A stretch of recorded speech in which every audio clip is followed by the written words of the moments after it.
Hello friends, welcome to the channel masters of botany again. मैं हूं आपका दोस्त विनय कुमार सिंह। अनअकैडमी आपका परफेक्ट स्टडी पार्टनर है। अगर आप प्रिपेयर कर रहे हैं CSIR UGC नेट के लिए, नए बैचेज जो है हर मंडे स्टार्ट होते हैं। यहाँ पे compete करिए 1000 स्टूडेंट्स के साथ यहाँ पे और स्टैंड आउट होइए उनमें से। प्लस सब्सक्रिप्शन एक्सेस मिलेगा आपको, India's best educators, interactive live classes, live test and quizzes यहाँ पे आपको मिलेगा। स्ट्रक्चर्ड कोर्सेज एंड पीडीएफ भी आपको प्रोवाइड किया जाता है। एक ही यहाँ पे जगह पे सब कुछ आपको मिलेगा CSIR UGC नेट प्रिपरेशन के लिए। Personal coach, study planner, study booster session, dedicated doubt clearing, preparatory study material, unlimited practice, structured courses, SOP and interview preparation भी यहाँ पे आपको कराया जाता है। अनअकैडमी के टॉप एजुकेटर्स द्वारा आपको ये सारे जो आप पढ़ाए जाएंगे वो सारी चीज़ें आपको पढ़ाई जाएंगी, प्रिपरेशन आपको कराया जाएगा। ये जो बैचेस है CSIR के लिए हर मंडे को स्टार्ट होते हैं। इंग्लिश में भी है, हिंदी में भी है। ड्यूरेशन आपको 3 मंथ का भी मिलेगा, 6 मंथ का भी मिलेगा, 12 मंथ का भी मिलेगा और 24 मंथ्स का भी मिलेगा। लाइव क्लासेस होते हैं यहाँ पे। पेपर फर्स्ट और सेकंड के लिए PDF नोट और टेस्ट सीरीज भी आपको यहाँ पे प्रोवाइड कराए जाते हैं। तो अगर आप इंटरेस्टेड हैं CSIR UGC नेट के प्रिपरेशन के लिए अनअकैडमी के साथ, तो आज ही सब्सक्राइब कीजिए। वहाँ पे जाएंगे आप, लिंक का यूज़ करके इस वीडियो के डिस्क्रिप्शन में है, वहाँ पे आप सब्सक्रिप्शन पे क्लिक कर सकते हैं और आपको अलग अलग कोर्सेज वहाँ पे मिलेंगे। आप इसका सब्सक्रिप्शन ले सकते हैं। वहाँ पे आपसे वो भी मांगता है रेफरल कोड, तो वहाँ पे हमारा रेफरल कोड बॉटनी 10 अप्लाई कीजिए और आप जो भी ये फाइनल प्राइसिंग है उस पर आपको 10% का तुरंत डिस्काउंट मिलेगा। लास्ट कुछ ही दिन बचे हैं। अगर आपको चाहिए 10% डिस्काउंट CSIR UGC नेट के जो कोर्सेज चल रहे हैं उसके सब्सक्रिप्शन पे, तो आज ही सब्सक्राइब कीजिए 10% डिस्काउंट पाने के लिए। लिंक इसका इस वीडियो के डिस्क्रिप्शन में है।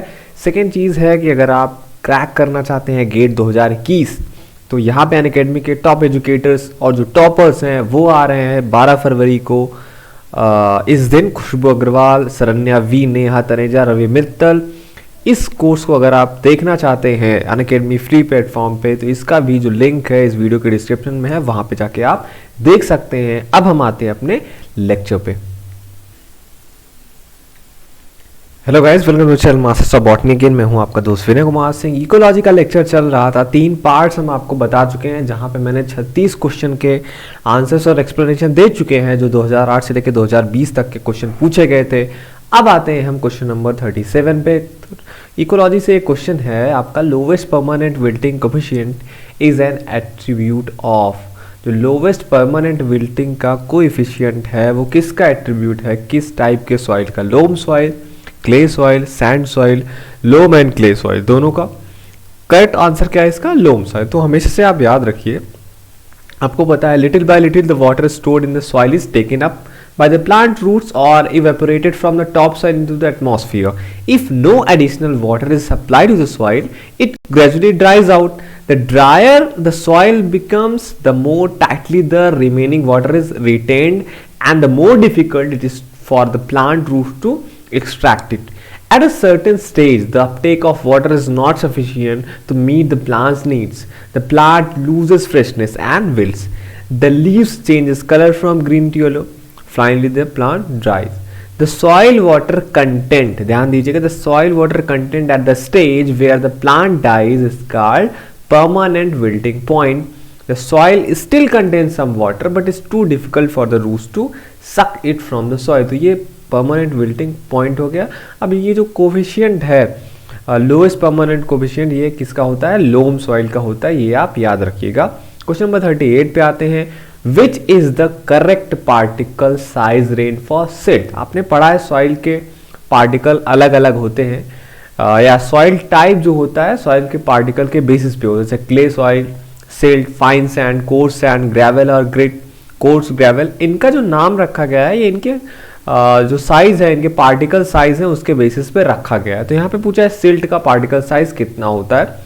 तो यहाँ पे मैंने आपको टेबल दिया है, इसमें सबका आप याद कर लीजिए, पूछा जाता है ये बार बार, ठीक है। तो सबसे बड़ा है कोर्स ग्रेवल का, वो सबसे बड़ा होता है, 5 मिलीमीटर से भी बड़ा होता है, कोर्स ग्रेवल में आता है। ग्रेवल या ग्रिड में 2 मिलीमीटर से लेके 5 मिलीमीटर का आता है आपका। अगर पार्टिकल साइज इतना है तो ये सॉइल टाइप आपका ऐसा होगा। कोर्स सैंड में आएंगे तो 0.2 से 2 मिलीमीटर के जो पार्टिकल साइज होते हैं उसमें आपका कोर्स सैंड आता है। फाइन सैंड में आता है 0.02 मिलीमीटर से लेकर 0.2 मिलीमीटर तक। सिल्ट उससे भी छोटा होता है, 0.002 से लेकर 0.02 मिलीमीटर का इनका पार्टिकल साइज होता है। और क्ले बहुत फाइन पार्टिकल होते हैं इनका, 0.002 मिलीमीटर से भी छोटे इनके पार्टिकल होते हैं। ठीक, कभी मेरे पास ये है मिलीमीटर का स्केल, कभी मेरे टाइम लगा, अगर मुझे सॉइल मिलता है तो मैं आपको ज़रूर इनके पार्टिकल साइज को दिखाऊंगा। ओके, तो सिल्ट का क्या है आपका पार्टिकल साइज 0.02 टू 0.002। नेक्स्ट आते हैं, a fertile soil is likely to have pH of. एक फर्टाइल सॉइल का मॉडरेट पीएच क्या होता है? 3, 8, 6 to 7, 11 to 12। तो ये आसान है आपको बताना। Fertile soil contain sufficient mineral and nutrients needed for plant growth. Most minerals and nutrients are more soluble in slightly acidic soil than in neutral or slightly alkaline soils. The pH range of 5.5 to 7 is highly suitable for plant growth and hence such a soil is considered fertile। तो जो fertile soil हम किस लिए बोलते हैं? fertile in terms of वहाँ पे plant जो है ग्रो कर पाएँ, इसलिए उसको हम फर्टाइल बोलते हैं। तो यहाँ पे ये जो है आपका रेंज ऑप्शन में अगर हम जाए तो जो 6 से 7 के बीच का पीएच रेंज है, अगर सॉइल का पीएच यहाँ पे रहता है तो हम उसको फर्टाइल सॉइल बोलते हैं। नेक्स्ट क्वेश्चन नंबर 40 पे आते हैं। Which of the following form of soil water is most commonly available for plant growth? Hygroscopic water बोलते हैं, ग्रेविटेशनल वाटर होते हैं, कैपिलरी वाटर होते हैं, या इकार्ड वाटर? तो अभी मैंने पिछले लेक्चर में ही आपको बताया था कि जो हाइग्रोस्कोपिक वाटर होता है ये tightly bound to the soil surface होता है, जिसे प्लांट एब्जॉर्ब नहीं कर सकते। ग्रेविटेशनल वाटर वो वाटर होता है जो जमीन के नीचे चला जाता है, और कैपिलरी वाटर वो वाटर होता है जो प्लांट एक्चुअली में एब्जॉर्ब कर पाते हैं। तो capillary water is the water okay जो प्लांट यूज कर पाते हैं। इकार्ड वाटर क्या है? इकार्ड वाटर मतलब सॉइल में जो वाटर है जो प्लांट नहीं यूज कर सकता, उसको क्या करते हैं हम? इकार्ड बोलते हैं। Holard is equal to chresard and echard. Chresard जो प्लांट वाटर यूज कर पाते हैं उससे क्रिशार्ड बोलते हैं, इकार्ड जो वो यूज नहीं कर पाते। तो कैपिलरी वाटर क्या है? Water exist between soil particle in small capillary pores is called capillary water. It is the most common available form to the plants. Plants only absorb this form of water. Okay, question number 41 पे आते हैं। Pedology is a study of. Pedology से आप क्या समझते हैं? इसमें किसकी हम स्टडी करते हैं? Locomotion of animals, rocks, soil, crop diseases. तो पीडोलॉजी आपको पता होगा, ये मुझे भी पता है। पीडोलॉजी बहुत पॉपुलर है, ये सॉइल से रिलेटेड है। Pedology is a scientific discipline concerned with all aspects of soil, including their physical and chemical properties, the role of organisms in soil production and in relation to soil character, the description and mapping of soil units, and the origin and formation of soil। तो ये इतनी सारी चीज़ें pedology के अंतर्गत आती हैं जो कि हम सॉइल की स्टडी करते हैं, ये चीज़ें उससे रिलेटेड है। क्वेश्चन नंबर 42 पे आते हैं। पूछा है आपसे सॉइल निम्नस फंजाई क्या होते हैं? They deteriorate the soil quality, enrich the soil quality, they kill some roots of the plant to promote more root formation, or cause excessive damage to the plants by killing all the roots of plants। okay, तो जो soil निबलर्स fungi होते हैं, Wilson has proposed the term nibblers for fungi that attack and kill some roots but do not cause extensive damage. The overall effect may be beneficial in promoting more fibrous root development and possibly increasing the root area। तो आपने इसे क्या समझा? They kill some roots of the plant to promote more root formation। okay, 43 पे आते हैं। soil best suited for plant growth is। कौन सी soil है जहाँ पे प्लांट का ग्रोथ सबसे अच्छा होता है? क्ले, लोम, सैंडी, ग्रेवल। तो लोम सॉइल जो होता है ये बेस्ट सॉइल होता है जहाँ पे प्लांट्स का ग्रोथ बहुत अच्छे से होता है। The best of soil for growing plant is loam. Loam is a mixture of, ध्यान रखिएगा, loam is a mixture of sand, silt, clay and humus. It has the right water holding capacity for plant growth. 44 laterite soil is rich in. अब laterite soil जो होता है, जो आप इसको जानते हैं, पूछता है इसमें क्या ज़्यादा होता है? कैल्शियम, फेरस, मैग्नीशियम और जिंक। तो हमेशा से आप याद रखिए लेटराइट सॉइल में क्या है? फेरस आपका ज्यादा होता है। Laterite is both a soil and a rock type rich in iron and aluminium and is commonly considered to have form in hot and wet tropical areas. Nearly all laterites are rusty red coloration because of high iron oxide content. They develop by intensive and prolonged weathering of the underlying parent rock. Okay, so the correct option is ferrous. Question number 45 पे आते हैं. The best method to check soil erosion is, सबसे best method क्या है soil erosion को check करने के लिए? कॉन्टूर फॉर्मिंग, गली रिक्लेमेशन, विंड ब्रेक्स और वेजिटेशन सॉइल कवर. तो आपको पता है सबसे बेस्ट मेथड है वेजिटेशन रहे सॉइल पे अगर तो सॉइल इरोजन चेक होगा, ठीक, वो रुकेगा. अगर हम देख लेते हैं कंटूर कल्टिवेशन क्या है, कंटूर फार्मिंग या कंटूर प्लोइंग और कंटूर बंडिंग बोला जाता है, is a sustainable way of farming where farmers plant crops across और perpendicular to the slopes to the follow the contours of a slope of a field. This arrangement of plants break up the flow of water and makes it harder for soil erosion to occur. ये देखिए, ये है आप contour cultivation, ठीक है, सीढ़ीदार खेत जैसे होते हैं. ओके, सेकेंड आपका गली रिक्लेमेशन भी इसमें पूछा है, क्या ये बेस्ट ऑप्शन हो सकता है? तो गली रिक्लेमेशन में है एक्चुअली, जब देखिए पानी के बहाव से जो मिट्टी कट जाती है तो गली फॉर्म होता है, उसका रिक्लेमेशन करना. It is the process of reinstating and improving land that has been disturbed by excess runoff back to its original condition and preventing further damage to it. Gully filling and or planting vegetation to stabilize the banks are some of the project one can undertake to prevent erosion in gullies. Okay, एक है wind break भी आता है आपका. It is a type of planting usually made up of one or more rows of tree or shrubs planted in such a manner as to provide shelter from the wind and to protect soil from erosion. तो ये तीन थे आपका, एक तो हो गया ये तीन. चौथा ऑप्शन क्या था आपका? ये प्लांटेशन करना, वेजिटेशन सॉइल कवर. इसमें से सबसे बेस्ट कौन सा है? Vegetation soil cover. Okay, next question पे चलते हैं. Question number 46, characteristic feature of a physiological dry soil is. कह रहा है फिजियोलॉजिकल ड्राई सॉइल का कैरेक्टरिस्टिक फीचर क्या है? देखिए दो टाइप के सॉइल होते हैं, एक फिजिकल ड्राई सॉइल, एक physiological dry soil. Physical dry जो सॉइल होता है उसमें वाटर नहीं पाया जाता. फिजिकल, ध्यान दीजिए, फिजियोलॉजिकल का मतलब वाटर रहे पर फिजियोलॉजिकली उसे प्लांट एब्जॉर्ब नहीं कर सकता है. So concentration of salt is high in soil water. B, soil is full of stones. There is a plenty of water in the soil. C, D, light available to plants is insufficient. तो जो physiological dryness होती है वो इसलिए होती है कि salt का कंसंट्रेशन सॉइल वाटर में बहुत ज़्यादा होता है और प्लांट उसको यूज़ नहीं कर पाता है.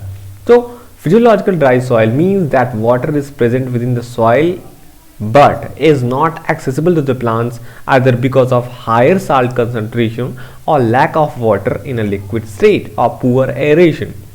These conditions appropriately take place in saline marshes, cold deserts and waterlogged soil. Okay, so the correct option is A. Next पे चलते हैं. Tightly held water in a thin film by the soil particle is known as. अभी मैंने आपको बताया rain water, तो rain water है gravitational water जो जमीन के नीचे चला जाता है. सॉइल वाटर वो ग्रेविटेशनल वाटर कहलाता है. हाइग्रोस्कोपिक वाटर वो वाटर होता है जो थिन फिल्म बनाता है सॉइल पार्टिकल्स के ऊपर, वो टाइटली हेल्ड रहता है, उससे उसको प्लांट एब्जॉर्ब नहीं कर सकता है.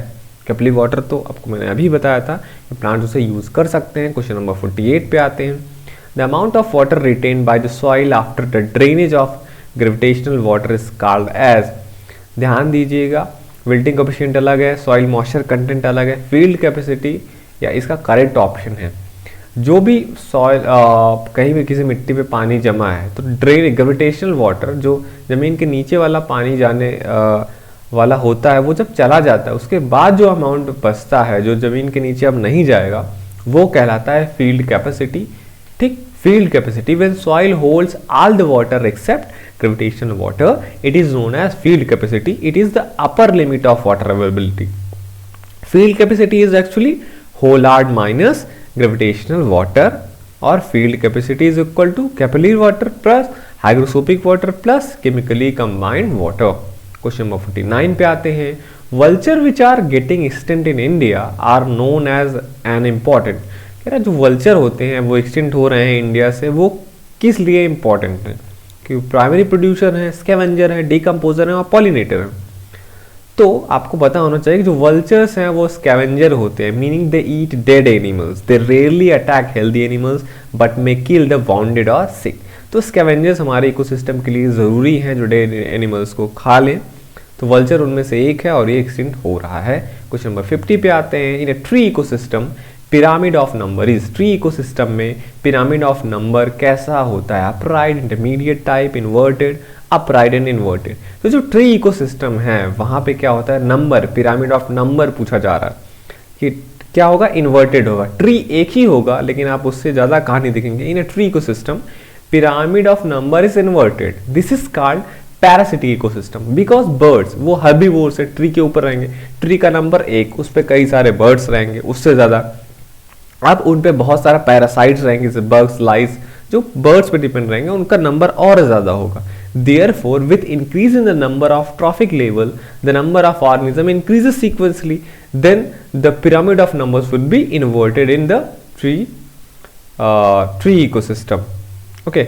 क्वेश्चन नंबर 51 पे आते हैं। Highest rate of primary productivity is found in, किस में पाया जाता है? सी3 प्लांट्स में, कोरल रीफ कम्युनिटी में, ग्रासलैंड्स में, डिजर्ट में। तो जो highest rate of primary productivity है वो कोरल रीफ कम्युनिटी में पाया जाता है। There are many ecosystem which have a very higher level of primary productivity. Coral reefs show the highest gross primary productivity in the aquatic ecosystem. There are the wider number of phytoplankton and aquatic phototrophs which contribute to the productivity of this ecosystem. Tropical rainforests have the highest primary productivity on the terrestrial ecosystem. तो coral reefs क्या है? aquatic ecosystem के लिए highest productivity primary productivity वाले हैं, और जो rain forest है, tropical rain forest, ये terrestrial ecosystem के लिए highest primary productivity वाले होते हैं। क्वेश्चन नंबर 52 पे आते हैं। ऑस्मोट्रॉफ्स किससे बिलोंग करते हैं? ऑस्मोट्रॉफ्स क्या होते हैं?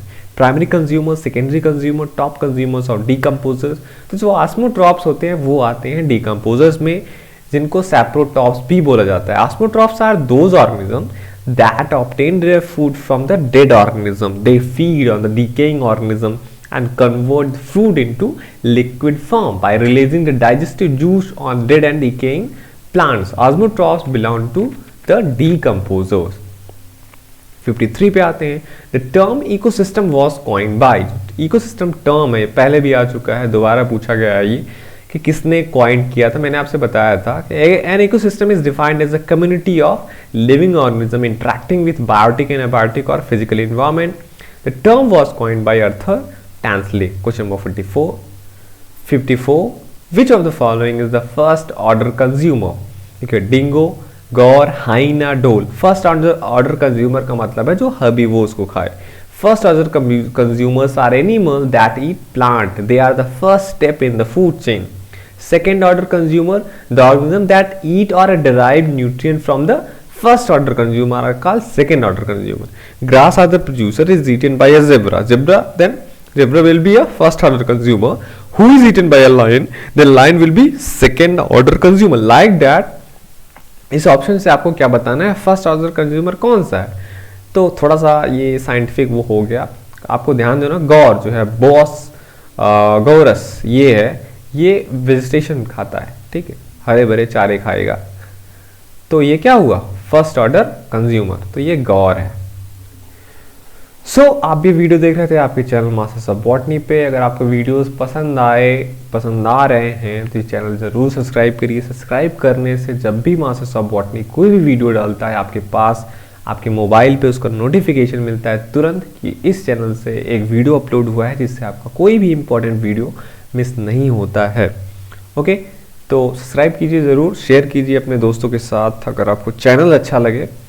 तो मैं मिलता हूँ अगले पार्ट में इस वीडियो के, या कोई और लेक्चर के साथ मिलता हूँ मैं नेक्स्ट पार्ट में। Thank you for watching this video.